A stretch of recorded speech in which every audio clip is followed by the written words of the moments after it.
I'm Greg Hunter. Welcome to USAWatchdog.com. With us today, a brand new guest. It's somebody that I bet you I've had at least 20 different requests from people over the last few years to get this guy on. We're talking about G. Edward Griffin. He's done so many things in his career. He's done a bunch of geopolitical work. Of course, he's the writer of the book, The Creature from Jekyll Island, all about the Federal Reserve. Also, he's even done things on cancer. Thank you, Mr. Griffin, for joining us today on USAWatchdog.com. Well, thank you, Greg. It's a pleasure to be here. I want to talk about, everybody loves your book. I don't know how many copies you sold. I bet you a ton of them, The Creature from Jekyll Island. So I want to talk to you about monetary policy and endgame theory and where we are in the arc here. Where do you think we are in the arena of printed Federal Reserve notes that are sloshing around all over the globe?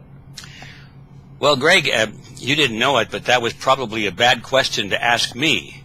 And the reason I say that is because I have, fortunately, I've been very right on my predictions, but I've been very bad about timing. I remember when I first became aware of the real problems that are going on in the world way back in the 1960s, and I thought by the end of the 1960s that we were in the end game. Well, we were in the end game, of course, but we were in the early end game, and I guess that's probably still the correct way for me to answer the question. I don't really know. The question usually is phrased in how much time do we have left before everything falls apart, you know? And I don't really know the answer to that. It's amazing to me how resilient the economy has been, and we've had a lot of flywheel action from a very healthy economy a couple of decades ago, and so it's amazing to me that they can keep the bubble patched and keep it from bursting. But to tell you what really is on my mind is I don't see how the international structure can be held together with the great cycles that are going on and the great convulsions that are going on in the economy. I just don't see how it can go on more than a couple of more years at the most. But with the caveat that I've been wrong before on timing. But I think the more important question is we know what's coming. I remember years ago I was talking to some people in Montana, I believe it was. They were ranchers up there that had these big ranches, and the question came up in casual conversation is, something like this. Well, Seth, what do you think? We're going to get a big freeze this year? And the answer was, well, I don't know whether it's this year or the next year or the next year. We get them on an average of about every 9 years. We don't know when they're coming, but we know they're coming, and so we prepare. I think that's really the bottom line. We know it's coming. We don't know the exact time, but it's not a question of if, it's just a question of when.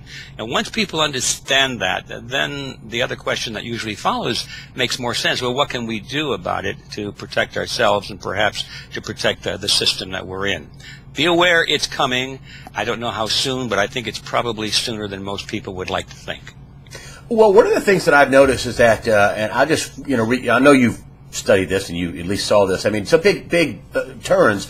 Erskine Bowles, they had the Democrat and the Republican get together and, we need to cut $4 trillion in 10 years. That's gone. Poof. We had the sequestration, $85 billion in cuts. The Republicans don't want to make cuts. The Democrats, the Republicans don't want to raise taxes. Democrats don't want to make cuts. That is gone. That's off the table. So you think about it, a few of the candidates talk about the deficit, which I think is, lip speak. Just lip service. They're not doing anything. There are no stories about reducing the debt. There are no plans to reduce the debt. So obviously, if there's no plan to reduce the debt, aren't they just going to just run it and gun it until it blows? Isn't that really the plan? That's obviously the plan, Greg, and it has been the plan for quite some time. You used the magic phrase, lip service. These fellas in Washington and these gals in Washington are very good at that. I get perhaps a little more angry on this issue than I should because we know what politics is all about.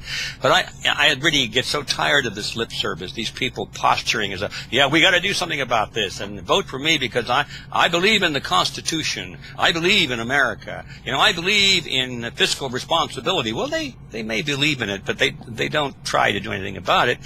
And I have to say, in all fairness, if I were in Congress or in the Senate today, I would be pretty helpless to do anything about it as one individual. There's nothing that can be done about it. This thing is a runaway machine, and I would feel much better if these political figures would just say, hey, this is out of our control right now. We need a substantial change in the system. It isn't something that we can just pass a law, and maybe this little law that we just passed, it will hold up because the whole machine is against it. We need more honesty. People have to stand up and say, we're in for a tough time. There's no easy way out of this. Hang on to your seatbelts. We're coming into the rapids now. We need that kind of thinking, I believe, and that kind of honesty. But we're not, because most of these guys and gals in Washington are just thinking, well, it's going to be bad, but at least I'm in a good spot, and they're more worried about themselves and their families than they are about the nation. Forget about the timing. How bad, when you say it's going to get bad, we're going into the rapids and all that, describe what it's going to look like to the average American, most of the, the rest of the 99% out there. What's it going to look like when it fully hits? Well, the main mechanism that people will feel most directly will be the loss of value of purchasing power for their currency. The dollar will buy less and less and less, as it has been doing, but it's been sort of gradual, and it's been, we get used to it. And there's a lot of misinformation, too. We're told that inflation is 3.5%, 4%, something like that, when in reality, in my view, it's more like 8, 9, 12%. When you look at the the really important indexes, not the one that they quote, they take all the stuff out of it that doesn't look good, like the cost of education and the cost of groceries and things like that, and say, well, television sets are coming down in price, so therefore that's what they tend to put into the index.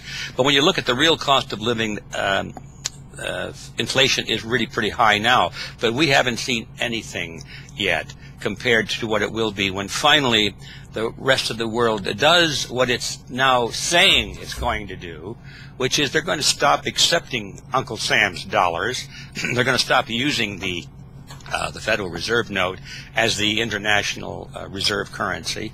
And when they stop that, well, then we have no place to get rid of all of these extra dollars we make up in the digital printing press.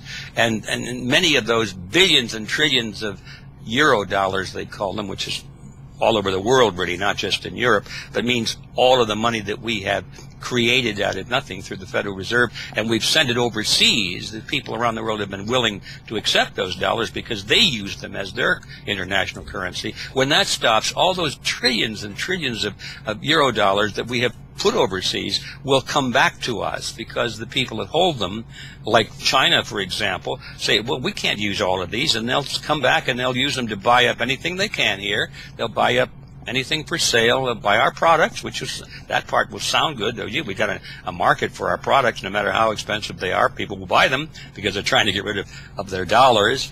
But they'll also come back and they'll buy up our real estate and our stocks and bonds and our businesses, which we see happening now. They'll buy up our politicians or anything else that's for sale to get rid of those dollars as quickly as possible. And when that happens, all of these dollars will be flooding through our economy, and the price of bread, I won't even put a price on it, but it doesn't make any difference. You could say $100 for a price for a loaf of bread, and it probably would be. That's the kind of thing we're going to see, maybe even worse, just like we saw in Zimbabwe and in Germany at the end of the Weimar Republic. These things happen in history. They've happened before, and the United States is not exempt from those laws of economics. It's going to happen here if there's no substantial change in policy. Right now, we don't see anything on the horizon indicating that there will be a substantial change in policy. So, as a working hypothesis, you can say it will happen here. And back to your question, the main form of it will be the loss of purchasing power, hyperinflation, which means really the destruction of an effective working economy. Employment will be rampant. People will unfortunately turn to the government, which caused the problem. They'll turn to the government for the solution. They'll say, Mr. Congressman, Mr. Senator, Mr. President, won't you please save us? Won't you please, you who created this mess, won't you please be the good guys now and save us? And they'll be very happy that they've already got a plan on the table for that. They'll they'll say this is how they're saving us. And that is, they'll simply say, well, this currency is no longer any good. It served its purpose. Now we have a new currency. And so they'll go to something that will be perhaps a regional currency, and they may call it the Amero, for example, for the North American Union. And we will have a monetary system very much like the euro for Europe, for the European Union. That's all in the works. It's in the wings, and they're hoping that they can pass that off on us as a solution to the problem. The Amero, if it comes into existence, will be no different than the Federal Reserve note, except it will be issued by 3 governments, the United States, Mexico, and Canada all together. And then the final end game, as you called it correctly, is that there will be an international currency. They'll say, well, this didn't work, the Amero didn't work, the Euro's not working, all of these international regional currencies aren't working. So now it's time for the true one world international currency. Don't know what that will be called, but it might be called the Bancor. This seems to be the word they like to use. And so that will be our salvation, we'll be thinking, and we'll be told anyway. And it'll be the same as all the others, all fiat money, not based on anything except incredible debt. Purchasing power will be lost on that one as well. But the difference is, once we get to the international currency, there'll be no place else to go. We'll be stuck with a worthless one world currency. You can't change currencies. You can't go to the yen. You can't go to the Deutschmark. You can't move around to see, well, maybe this will be a better currency to put my savings into. You'll be stuck with it. And finally, when that fails and people are really in desperate straits, what always happens in that scenario, Greg, as you know, I'm sure, is that people turn to the government and they ask for the government to do the very worst thing possible, and that is to take over and control everything. It'll be a command economy. The prices of everything will be determined by the government, like they now are in Venezuela. And the results in the United States and every place else that's using this world currency will be the result of a command economy, as in Venezuela. We've seen it. People are lined up in the stores around the block to get simple food for the day. It says rationing, price controls. Stores are closing down. They're being taken over by the government. Everything ends up, at the end of that scenario, being run by the government. And when I say everything, that includes you and me. That's where this is headed if we don't turn it around. What happens to things like precious metals, gold and silver and things like that when this hits?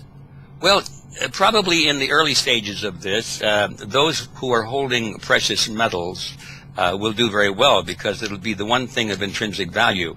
But if we allow this thing to go to full term and we have a totalitarian system, or a series of totalitarian systems in various regions, people with gold or silver will be shot, because they'll be claimed to be enemies of the state. They'll be traitors. They'll be hoarders. They'll be the ones that the government will say caused all of this, and so forth. So I'm a big gold fan, by the way, and I put as much of my savings as I can into gold and silver. I believe that it is a storehouse of wealth, and it is a very sound thing to do in a sane economy and in a free world. But what I'm saying is, it's not just economics that we're talking about. We're talking about politics and social order, and we're talking about a complete totalitarian world, possibly, that we're moving into. And under those conditions, there's no such thing as an economy anymore. You don't buy or sell based on money. You have units issued by the totalitarian state, and the number of units of purchasing power that you are allocated depends entirely on your rank in the system, how useful you are to the grand leader at the top, whether or not you make waves. If you make waves and resist, and if you're critical, you'll be cut off, your units will be zero, and you'll be forced on begging for your food and shelter and so forth. It's a very grim picture. It's a bad thing to think about. Nobody wants to do that.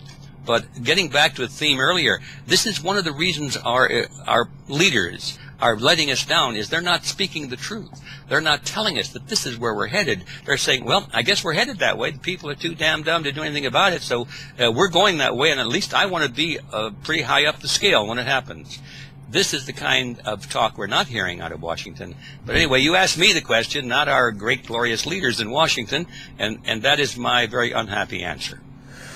Could we have a war to upset the apple cart? I mean, Warren Pollack says, hey, the big problem is going to be with China, not with Russia. Although there's plenty of news with the European Union, last week freezing Russian assets. A couple of countries, Belgium, one of them, freezing Russian assets. I mean, it just doesn't look like there's a lot of war tension in the world. ISIS, South China Sea, Middle East. Ukraine, Russia's upset with now Europe. I'm sure they're upset with the U.S. War tensions. What do you think about the possibility, the geopolitical risk of war, global war? Well, I think that the risk of real hot war is relatively small. And I didn't say zero because those things can happen. You get megalomaniacs in charge of very powerful weapons and big armies. Anything could happen.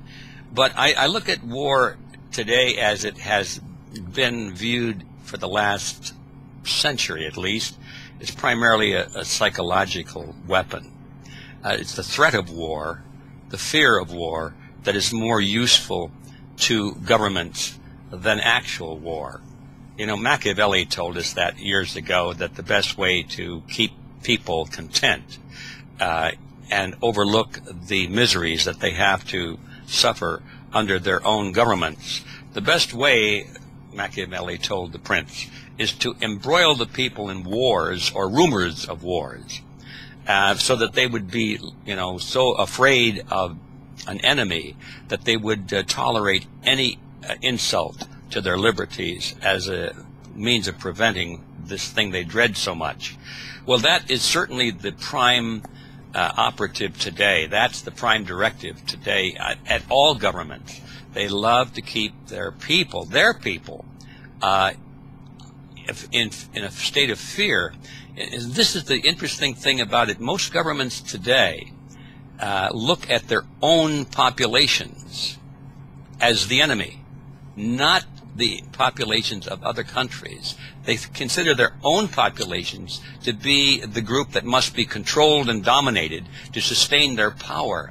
And they know, and all of them must know, that if they ever got into a shooting war, the whole game changes, and they probably will not be there very long either. The only way to sustain this thing right now, as it's going, which is very much to the benefit of the leaders of these major nations, the only way to keep that sustained is to keep the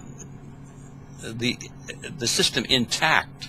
And the way to keep it intact without their own people rebelling is to keep them in a state of constant fear of war. But to get them actually into a full state of war is not so hot, and they must know that. So that's why I say that I don't think that the chances of an all-out war are as big as fortunately, by the way, I'm glad to be able to say that, because an all-out war probably would be even worse than the psychological war that we're in, because it would, from that point, there would be, I don't see any way to return for many, at least several generations to recover. So anyway, the short answer to your question is I think that we are in a real war. It's not necessarily a shooting war on an international scale, but there are plenty of people being killed every day in warfare around the world. I suppose if we looked at the numbers, the number of people involved in a shooting war in the Middle East and in little wars around the world, add all of that up, it's probably as big or bigger than the number of people that were involved in either of the world wars. So it's one of those things. How do you define war? We're in a war now, and but it's not that big atomic mushroom that we all think about in terms of international war. It could get to be there, but I think right now the war is primarily psychological. Just like it was predicted in the Bible, wars and rumors of wars. The rumors of war and the fear of war are really more powerful, more useful to the politicians of today than an actual war. As a control mechanism. As a control mechanism, yes. The Greek, I just want to bring up the Greek situation. That looks terrible. It looks like neither side is got a workable plan. It looks like that could be one of the many things that could start the ball rolling into a pretty negative territory. A lot of folks think that this fall is going to be a real dicey time. I had Jonathan Kahn on. He's this from the theological standpoint. He says, well, this is the end of the Super Shemitah, which is, 7 Shemitahs, cycles, and also Yule, 29, which is the worst stock market drop ever. Other people say the math is terrible, that this has been going on a lot longer than what it should have. It should have blown up in 2008, but they put it off. What do you think about a big major turn happening, this fall in the September-October time frame? Well, it's kind of a repeat of my answer to an earlier question, Greg. I'm very bad at timing. I've been hearing predictions like this for a long time, that there's some kind of a big crevice is going to open up, and economically California and the rest of the world is going to fall into the sea in October, or maybe September, or maybe February. These dates come and they go. I suppose one of these days, one of those predictions is going to be true.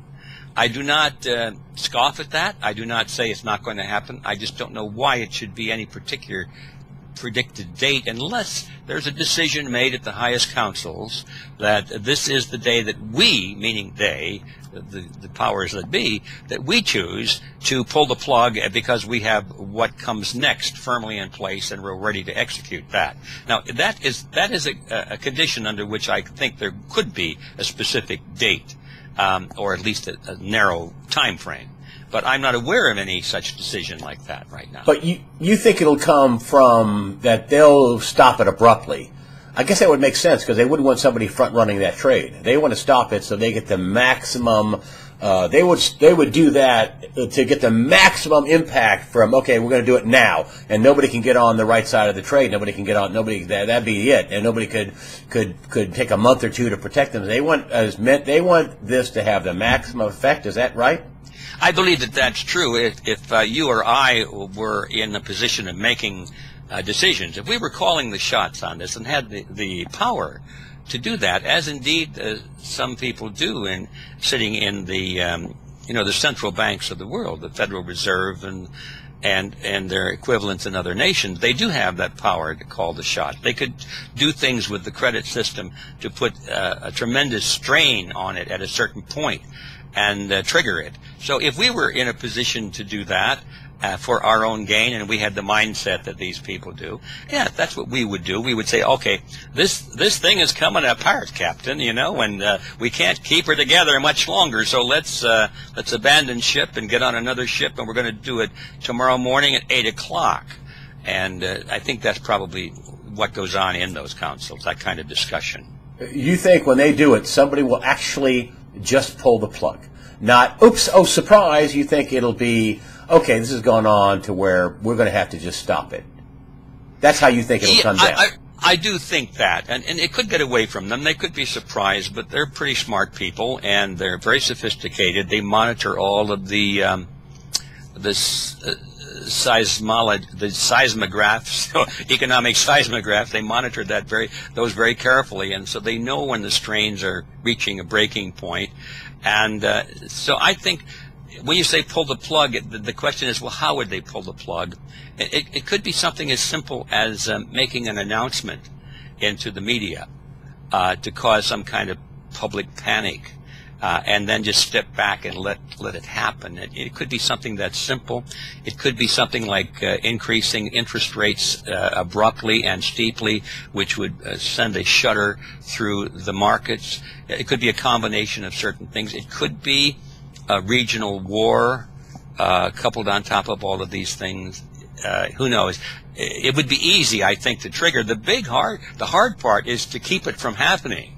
It's if you just stopped manipulating the markets, stopped supporting the stock market, for example, through the plunge protection team, which they, daily they manipulate the stock market to keep the price going up, to keep the public very happy with the myth that the economy is sound because the stock market is up. If they just stopped doing that, probably for 48 hours, it would the market would really take a huge plunge.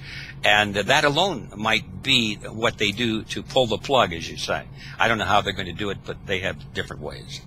But you think that if there's something abrupt that happens, it'll be something that they have done intentionally. It won't really get away. They'll monitor it enough to know, okay, this is it. Here's what we're going to do. We're going to stop it. We're going to call BS on the BS Tuesday. in September or whatever, right? I mean, that's what you think is the likely scenario, that when it happens, it will be a forced event. I think that I believe that these people are not stupid, and that's exactly what they would do to their advantage. Because otherwise, if they just sit back and let things happen, then they're not in control anymore, and they won't maximize their personal advantage. The powers that be will trigger the climax. Is that a correct statement? Is that what you're saying? I believe that's likely. I think that's more logical. And when you say force it or trigger it, it may be just by not doing something that they had been doing. But it turns out to be a trigger. It could be a negative trigger. Just, if you have the patient on life support and you pull the tube out of his nose, well, you just stop feeding oxygen to him, and did you trigger his demise? Well, you could argue that, yes. So I saved the best for last, and that is one of the things that when I ask you at the beginning of the interview, this is off camera, what are you working on, what's your favorite things? Solutions. We've got solutions, and you talked about this website, wp.freedomforceinternational.org. wp.freedomforceinternational.org. I'll put this on after the interview section. Just if you could give us the thumbnail on what are the solutions? I mean, what are you working on? And, just spend a couple of minutes and just tell us what the solutions are. We ended on at least some sort of a positive note. Well, but that's my favorite topic, Greg, because we can talk all day about this problem and that problem, and we're right in 99% of the cases that we're right on target. And it's so discouraging that many people throw up their hands in despair and say, well, it's all over. Nothing I can do about it. Well, it's not true. There's plenty we can do about it. Now, I don't think we could avert most of the trouble that's coming. I mean, we're heading into the rapids. I used that analogy a moment ago. We're heading into the rapids. We're already in them, and they're going to get worse. But that doesn't mean we have to get scuttled on a rock.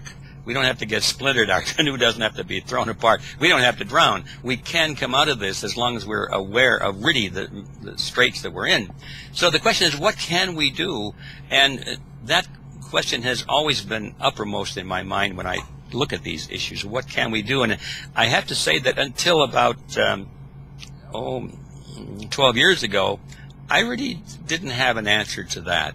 I remember as a young guy, I walk around and talk to people about this, and I've written some books in my early days and gave speeches on it. And my solution is what you normally hear today is, all right, well, be informed, read another book, attend another lecture, get involved, write to your congressman, and be a good citizen, that kind of stuff.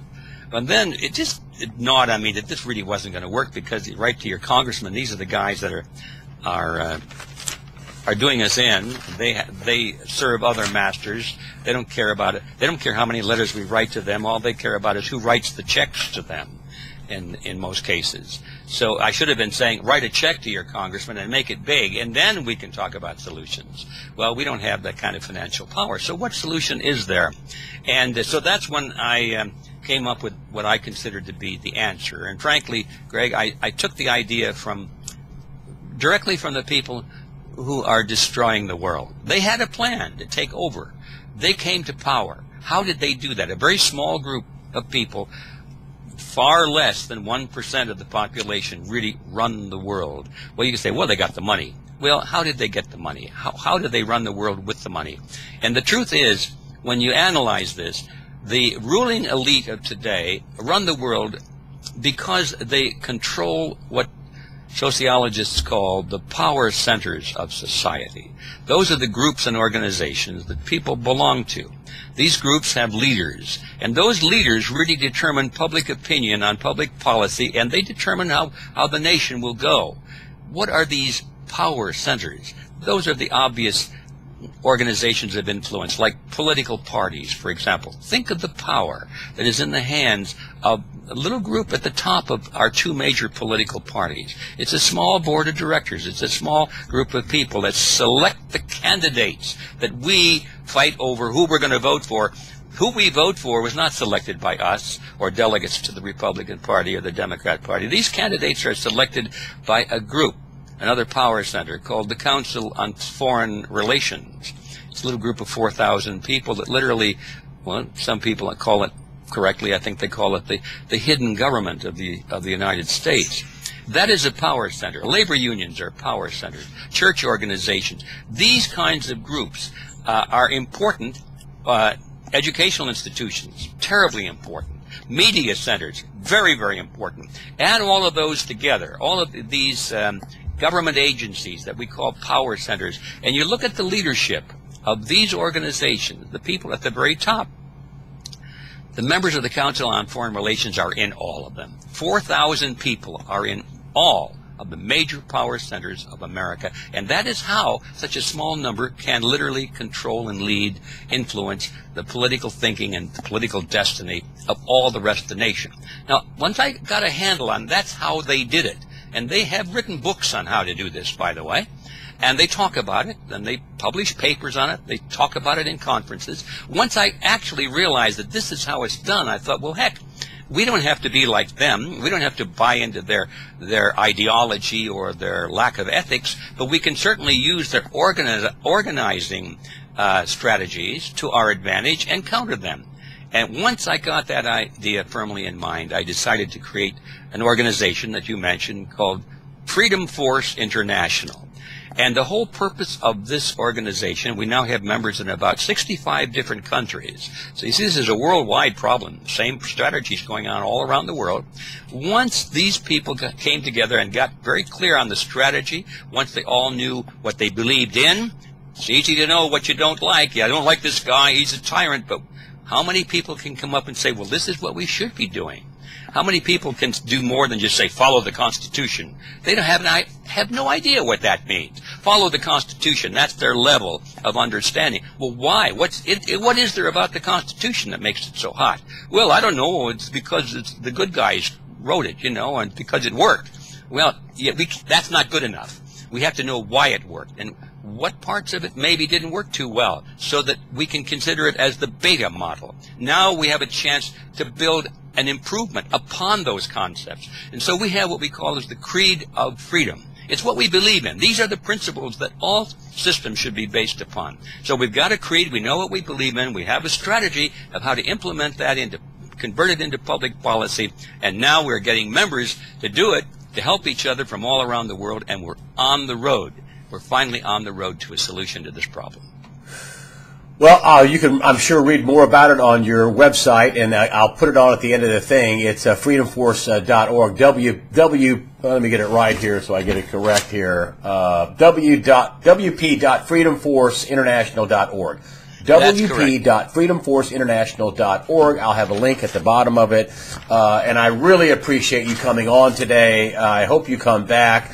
We'll have you on for other pointed discussions about some of the events that are going to be unfolding, and we would like to get you back on. After all this time, I've had so many people ask to have you on. Mr. Griffin, thank you so much for joining us today on USAWatchdog.com.